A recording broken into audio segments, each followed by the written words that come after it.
हाँ भाई क्लॉटे। अरे क्लॉटे भाई साहब, क्या कर रहे हो? आईटी इंडस्ट्री में हड़कंप मच गया है। क्या चीज़ लेके आ गए हो? क्या बवाल लेके आ गए हो भैया? ये क्या है तुम्हारा ये कोवर्क फीचर प्लगइन है?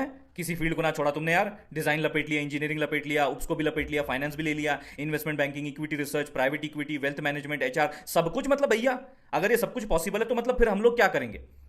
जॉब छोड़ दें अपनी? यही चाहता है भाई तू? सीधी सीधी बात करते हैं आज तेरे से भैया, फेस टू फेस बता दे यार। ये जो सब चीजें हो रही हैं, सच बताओ, जॉब्स पे फर्क पड़ेगा कि नहीं? चलो भैया, क्लॉड से ही पूछ लेते हैं, देखते हैं क्या उत्तर देता है, क्या स्पष्टीकरण देता है ये भाई साहब अपने को। भाई सीधी बात, हाँ फर्क पड़ेगा। पड़ रहा है, पड़ चुका है काफी जगह।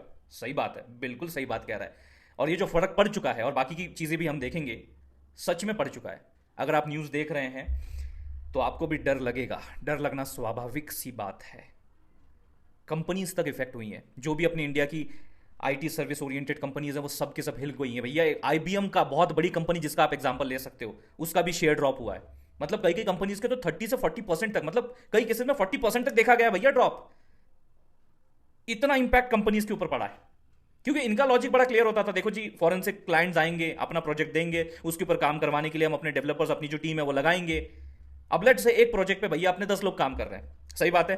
तो अब इसने क्या किया, जो भी इसके एआई इंटीग्रेशन और जो ये प्लगइन लेके आ गया है ना, इस वजह से सबसे बड़ी दिक्कत ये हुई है कि जो आपका ऑफिस का जो वर्कफ्लो है वो भी हैंडल कर सकता है, ये मैनेज कर सकता है। ये कैपेबिलिटीज हैं इसके पास। को वर्क नाम अगर नहीं सुना होगा तो सुन लो भैया, यही नाम रखा गया है कि आपका जो वर्क स्पेस है इसमें ये साथ में काम करेगा। लेकिन साथ में ये इतना सारा काम कर रहा है कि भाई साहब बहुत सारे लोगों की जरूरत ही नहीं पड़ेगी इसमें। अगर जैसे मैंने कहा कि एक प्रोजेक्ट पे 10 लोग काम कर रहे हैं तो भैया अब वो 5 से 6 में हो सकता है काम निपट सकता है, और बाकी एआई ये जो अपना रिस्पेक्टिवली क्लॉड है भाई साहब, ये निपटा देंगे, ये संभाल लेंगे। ये दोनों के इंटीग्रेशन से 5 से 6 लोग और ये अपना क्लॉड है, इसके इंटीग्रेशन से काम हो सकता है। मतलब ये मैं आपको सच्चाई बता रहा हूं, किसी चीज की अच्छाई या बुराई नहीं आपके सामने भैया पीट रहा मैं। जो सच्चाई है, जो रियलिटी है, वो आपके सामने बस रखना मेरा काम है और बस वही करने आया हूं सबसे पहले। इसलिए मैंने इसी से पूछ लिया, जो ये सब कुछ कर रहा है, जो करता धरता है, मतलब जो इसके पहले फाउंडर्स थे, अगर आपको नहीं पता तो बता देता हूँ। पहले ये अपना ये ओपन एआई नहीं है जो अपना चैट जीपीटी आप रोज यूज करते हो, पहले उधर काम करते थे। बड़े टॉप पोजीशन पे ऑब्वियसली होल्ड करते थे, काम करते थे।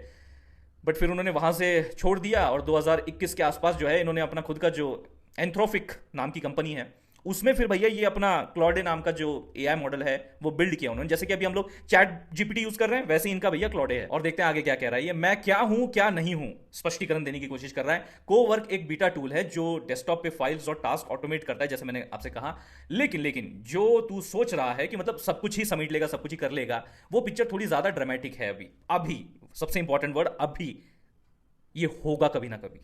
क्योंकि देखिए यार, आजकल का जो ये टेक ट्रांजिशन जो टाइम है ना, ट्रैवल जो है ना, वो बहुत ही शॉर्टन हो गया है। बहुत ही कम समय में ये ट्रांजिशन पॉसिबल हो रहा है। पहले कैसा होता था कि एक टेक से भैया दूसरे टेक तक जाने में बीच में बहुत बरसों का समय जो है वो निकल जाता था। लेकिन अब ऐसा नहीं है। अब भैया रिस्पेक्टिवली कोई अपडेट आए या फिर कुछ भी एक नया टेक में कुछ इंट्रोड्यूस हो, कोई एक इवोल्यूशनरी आइडिया सामने आए, उसके लिए बस 3-4 साल रुक जाइए, आपको वो सामने अपने घटित होते हुए देखने को मिल जाएगा, इवन इस्तेमाल में आते हुए देखने को मिल जाएगा।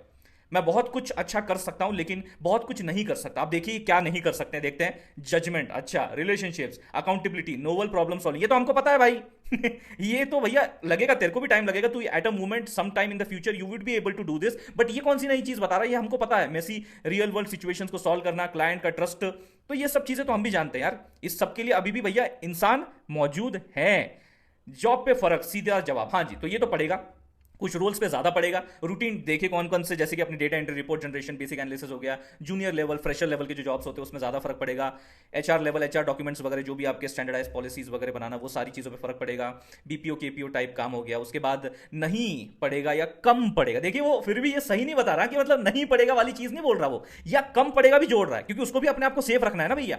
जहां रिलेशनशिप्स हैं, मतलब जो रिस्पेक्टिव अपन ने पहले बात किया, कॉन्टेक्स्ट जजमेंट चाहिए, क्रिएटिविटी, डोमेन एक्सपर्टीज, अकाउंटेबिलिटी वाला मैटर, ऑब्वियसली बात है ये थोड़ी ना ज्यादा अकाउंटेबिलिटी होल्ड करेगा, है कि नहीं ये तो चाहेगा ही भैया कि देखो मैंने तो काम करके दे दिया, लेकिन फिर भी मैं नीचे एक डिस्क्लेमर दे देता हूं कि प्लीज काइंडली रीचेक।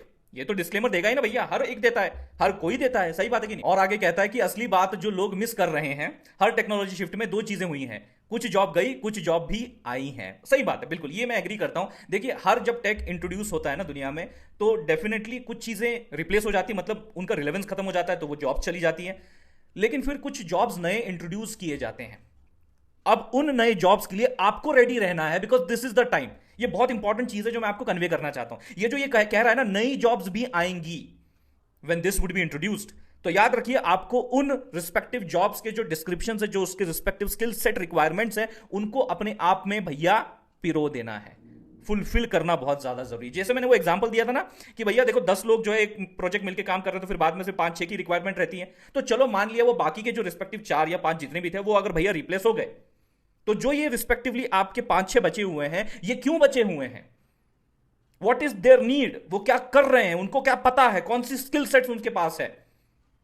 ये वही चीजें हैं जैसे कि आपके फंडामेंटल्स, डीएसए हो गया, लॉजिक बिल्डिंग हो गया, इंफ्रा का नॉलेज हो गया, बैक एंड फ्रंट एंड का नॉलेज हो गया, एआई का नॉलेज हो गया, एआई में जो चलता है वो कैसे चलता है उसका नॉलेज हो गया, ना कि सिर्फ ये कि मैं प्रॉम्प्ट डालना जानता हूं। एआई के बिहाइंड द सीन क्या चल रहा है उसका एक आइडिया होना जरूरी है। एआई के जो इंटीग्रेशन है बाकी टूल्स के साथ कैसे किए जा सकते हैं, वर्कफ्लो के साथ कैसे किए जा सकते हैं, ये जानकारी होना जरूरी है। ये वो एक स्किल सेट है जो कि आपके लिए एक सेफ सिक्योर फ्यूचर बन सकता है।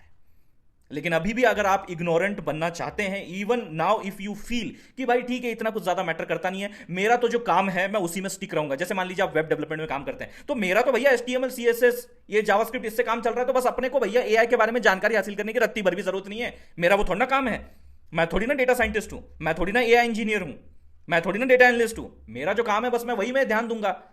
यार आपको कभी ना कभी तो एआई के साथ इंटीग्रेट करना होगा, उनको कंपेनियन की तरह देखो, कंपेटिटर की नहीं तरह भैया देखना। आपको कंपेटिटर नहीं है वो आपके, अगर आपको लग रहा है वो कंपेटिटर है then they will behave like a competitor. अगर आप उसको एज अ कंपेनियन यूज करना चाहते हो तो they will be for you as a companion. आपके नजरिए का खेल है, आपका नजरिया बदलेगा, आपकी दुनिया बदलेगी, आपका फ्यूचर बदलेगा। ये रियलिटी मैं आपको बता रहा हूं।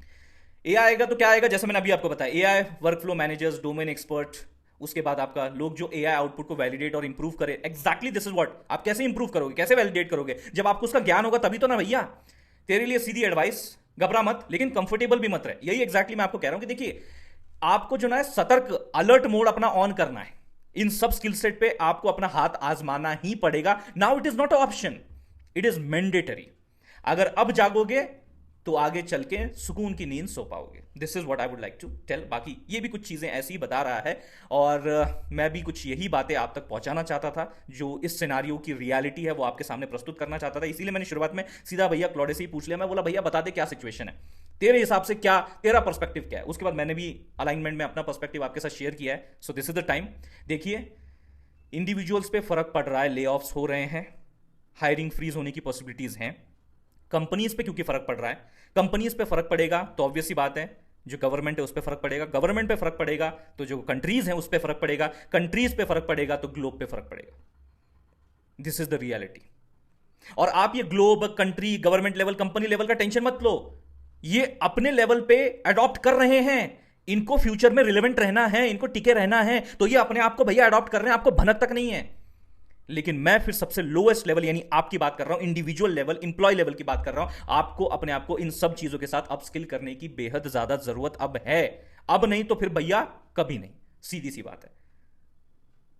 डरा नहीं रहा हूं, बस सतर्क कर रहा हूं। जैसे कहते हैं ना, सावधान रहिए, सतर्क रहिए, जागरूक रहिए, प्रयत्न करते रहिए। ये प्रिपरेशन फेज है आपका, इसमें अपने आप को कंटिन्यूअसली झोंक दीजिए, प्रिपेयर करते रहिए इस अपकमिंग एआई का जो भी बहुत बड़ा अभी बूम आएगा। अभी तो ठीक है, अभी तो स्टार्ट हुआ है जैसे हम कहते हैं। अब स्टार्ट में ही अगर ये नजराना है तो आगे चल के क्या क्या होगा डरिए मत, जैसे उसने कहा घबरा मत, लेकिन कंफर्टेबल भी मत रहे।